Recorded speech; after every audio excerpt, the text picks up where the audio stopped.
আসসালামু আলাইকুম। আজকে আপনাদের মাঝে যে ভিডিওটি নিয়ে হাজির হয়েছি, ভিডিওটি হলো আপনারা দেখতে পাচ্ছেন যে আমি একটি কেবল কাটলাম মাত্র। একটি কেবল দেখেন, এই কেবলটি আবার ইনসুলেশন আমি ছুটাইতেছি কেবলের। দেখেন, এই কেবলের ইনসুলেশন ছুটিয়ে আমি কেবলে লাক্স পরাবো কেবলটিতে। তো এটি আমি একটি ব্যান্ড তৈরি করব, দুই সাইডেই লাক্স লাগানো থাকবে। এটি চেঞ্জ ওভারের জন্য আমি ব্যবহার করব। আজকে সেই প্রেক্ষিতেই এই ভিডিওটি আপনাদেরকে উপস্থাপনা করলাম আপনাদের মাঝে। যাই হোক, আমরা কিভাবে একটি ব্যান্ড তৈরি করব এবং কিভাবে কেবল ইনস্টলেশন ছুটিয়ে আমরা লাক্স পরাবো এবং পাঞ্চ মেশিনের সাহায্যে দেখেন, সেটিও আমি আপনাদের মাঝে আজকে তুলে ধরার চেষ্টা করতেছি। যাই হোক, 240 RMA লাক্স আমি পরাইতেছি। দেখেন,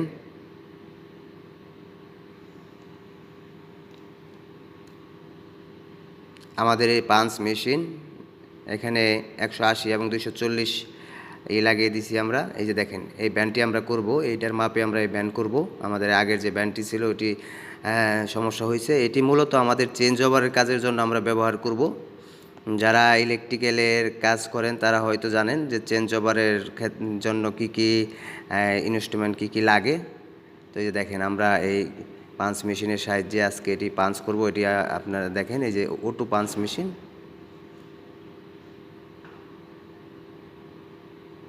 এই যে দেখেন, পাঞ্চ হয়ে যেতেছে।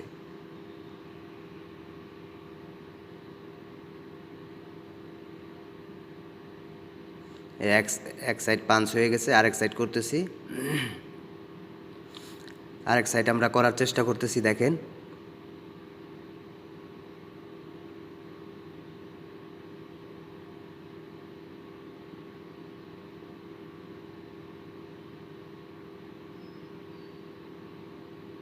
তো কেবল আরেক প্রান্তে পাঞ্চ করতেছি। এক প্রান্তে করলাম, আরেক প্রান্তে ওই যে ব্যান্ড করতে হলে জানেন সাধারণত আমাদের দুটি প্রান্তেই আমাদের লাক্স পরানো হয়। এই যে দেখেন কিভাবে কি করা হচ্ছে, আমি আপনাদেরকে ভিডিওর মাধ্যমে দেখানোর চেষ্টা করতেছি।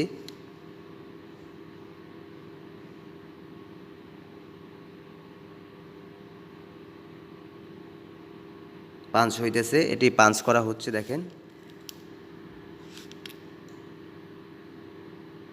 তো পাঞ্চ করার পরে হালকা একটু ধার আছে সাইডগুলোতে, আমরা একটু হালকা একটু ধারগুলো করে দিতেছি যাতে আমাদের ট্যাপিং করতে সুবিধা হয়। তো ট্যাপিং করার ক্ষেত্রে আমরা যে ট্যাপগুলো ব্যবহার করি অনেকেই হয়তো জানেন, এম্পিয়ার ট্যাপ, পিআইবি ট্যাপ।